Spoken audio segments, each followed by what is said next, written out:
poco menos de seguridad respecto del espectro mayor de racionalidad a este que tiene un espectro menor y menos favorecimiento de la resistencia. El cefaloxilo es un nombre, puede ser cefalexina, como lo explicó bien su compañera, puede ser otra cefalosporina de primera, ¿no? También tenemos cefradina, que ya es un poco más escasa. Una cefalosporina de primera generación ha demostrado, ¿no?, mayor tasa de erradicación y una curación más rápida que la que produce la fenoximetilpenicilina. Y esto basado en que las cefalosporinas obviamente afectan subtipos de PVPs diferentes a los que afectan las penicilinas. Entonces, al afectar a otros tipos de PVPs, aunque el mecanismo de acción sea el mismo por inhibición de la transpeptidación, entonces tienen una capacidad de erradicación superior, comprobada, que la fenoximetilpenicilina, y una velocidad de curación más rápida. Entonces, esto además tiene mayor eficacia para gérmenes que son estreptococos de otro grupo. Ya no estamos hablando solo de estreptococo beta-hemolítico del grupo A, sino estreptococos que pueden ser de otro grupo y que también producen el problema, ¿no? Entonces ahí hay una ventaja respecto a la cefalosporina. Y la alternativa, en general, no hay que considerarlo como una regla, digamos, inmutable, que tiene que mantenerse siempre así, es el macróleo, ¿no? Realmente la alergia a la penicilina, la opción es el eritromicina. ¿Y por qué decimos que no es inmutable? Porque lo que vamos a evaluar aquí, en las prácticas sobre todo, ¿no?, es la capacidad de individualizar el tratamiento de acuerdo a las características del paciente. No aplicar simplemente un protocolo o un grupo de fármacos como si fueran una receta de cocina para hacer un pastel, ¿no?, o para preparar algún tipo de comida, ¿no? Entonces, todos sabemos que hay enfermos, como se hizo, pacientes más que enfermedades, y que el paciente viene como miedo, ¿no? Lo han comprobado ustedes, lo están comprobando de nuevo, está bloqueado por la pandemia, y uno no puede pretender que el paciente sea como el libro. Pero mi libro dice, está bien, pero el paciente es así. O sea, tú no vas a adaptar al paciente al libro. ¿No? El libro es una referencia, pero el paciente viene con cuadros más o menos típicos, a veces se parecen bastante, y es fácil hacer las cosas, a veces no se parecen tanto. A veces son pediátricos, como el caso que vamos a ver hoy día, otra vez son ancianos, otra vez tienen falla renal, otra vez tienen problemas hepáticos, otra vez son alérgicos. Entonces, de acuerdo a las características, hay que individualizar el tratamiento. Entonces, no se puede tomar como una regla ineludible que la eritromicina es la alternativa. Sí lo es, por supuesto, pero si el paciente, supongamos, tiene una hepatitis crónica activa, no le puede dar un macróleo, porque le vas a agravar el daño hepático. Yo traje que buscar otro medicamento, ¿no? Entonces, a eso nos referimos cuando decimos que hay que individualizar la terapia. Bueno, seguimos. Acá, en general, la actividad baja por parte de cotrimoxazol, de y de cloramfenicol en comparación a los anteriores. Si bien el cloramfenicol es un bactericida interesante, además tiene el riesgo, pues, de la toxicidad hematológica, que no lo hace un medicamento muy apropiado para un cuadro, además de poca severidad como la faringitis. Ya en algunas semanas hablaremos de neumonía, y la guía MINSA dice cloramfenicol para neumonía en el Perú, ¿no? Pero vamos a discutir eso un poco, ¿no? Nosotros no tenemos por qué, digamos, proceder de manera rígida, ¿no? Valoraremos, ¿no?, y de acuerdo a eso procederemos. Entonces, esto en cuanto a este antimicrobiano, ¿no?, útil, pero con algunos criterios a considerar antes de usarlo. Bueno, y en 48 horas entonces el paciente tiene que estar mejor, ¿no? Si no es así, probablemente no es un estreptococo de grupo A, capaz un B, un C, un micoplasma, alguna otra cosa. O quizás se está abscesando, ¿no?, haciendo un absceso ahí, no necesariamente por fusobacterium, pero por alguna anaerobia, algún factor de riesgo, capaz algún problema dentario, ¿no?, muchos anaerobios ahí, mala higiene, qué sé yo, alguna cosa que está generando el tipo de problema. La penicilina benzatínica, como lo vamos a ver acá, inclusive acá dice claramente penicilina benzatínica, no estamos diciendo que no sea primera línea de tratamiento, acá dice, ¿no?, lo que está establecido. Es un fármaco que, sin embargo, no lo usamos o no se usa con mucha frecuencia, primero porque duele, ¿no?, ¿no? Y eso para un paciente pediátrico, ¿no?, tiende a ser traumático, ¿no?, y le genera pues un recuerdo que hace de que comienza a temerle mucho a las inyecciones, ¿no? Entonces, eso considerando que lo van a vacunar encima, y a veces ya sabe que la vacuna no duele mucho, pero la penicilina satínica sí duele, es dolorosa, entonces ese es un problema.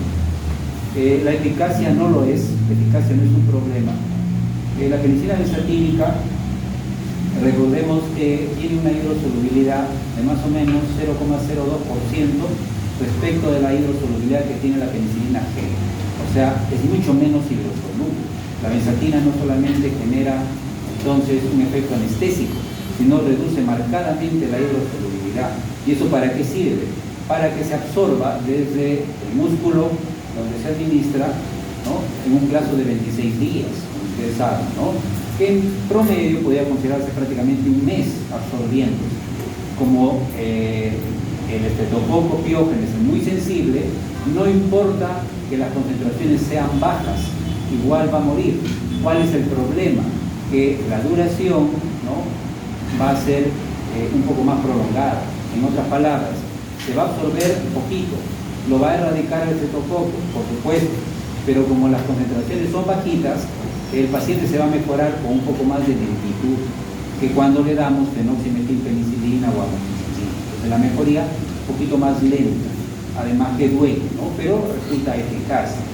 Ahora, como mencionó su compañero, si el paciente está vomitando de manera intensa sobre todo, ¿no?, o se piensa que no va a cumplir, a veces aunque no esté vomitando, pues se duda de que el paciente va a cumplir con el tratamiento y después va a regresar peor, o si ya tiene un antecedente de fiebre reumática aguda, entonces es mejor, ni modo, caballero, colocarle la penicilina benzatínica. A veces los vómitos se pueden controlar, obviamente si se controlan los vómitos y el paciente no tiene riesgo de mal cumplimiento, se ve que sí va a tomar el medicamento, no es necesario inyectarlo tampoco. Entonces, estos son observaciones genéricas, ¿no?, y que cada paciente particular se considerará antes de aplicar el tratamiento, ¿no?, o elegir el tratamiento. Después, esto es un problema que ha ido creciendo con los macrólidos, no solo en faringoamigdalitis, ¿no?, donde hay cepas que ya tienen resistencia, no solo en macrólidos, también a la clinda, sino también para el problema de la otitis. Sin embargo, por ahí una observación que vamos a hacer que ha resultado interesante considerar en la otitis, pero lo hacemos cuando hay otitis para no confundirnos, no mezclar, ¿no? Entonces, si el paciente ha recibido en los últimos 90 días macrólidos, entonces cabe la posibilidad de que pueda tener algún grado de resistencia, que es una resistencia inducible la que producen los macrólidos, ¿ya? Entonces, eso para tener en cuenta y no insistir necesariamente con el macróleo en un paciente que ya lo ha recibido previamente y que a veces viene como con un episodio, una recaída aparente, ¿no? Y esto de la erradicación ya lo mencionamos. Bueno, los fármacos de primera línea, ahí está amoxicilina, la penicilina V, la penicilina benzatínica. Ahí están las dosis. Siguiendo un poco lo que dijimos, no las vamos a leer, tanto las diapositivas, como en el documento también está, bueno, está el cuadro, entonces no es necesario, porque igual las diapositivas se las colocamos en el blanco. Obviamente todavía no están o no van a estar hasta que aparezca pues el audio, está un poco lento, esa parte ya se solucionará. Importante que se acepte, como lo expuso también su compañera, que en una hipersensibilidad tipo 4 a la penicilina se puede usar cefalosporina, ¿no?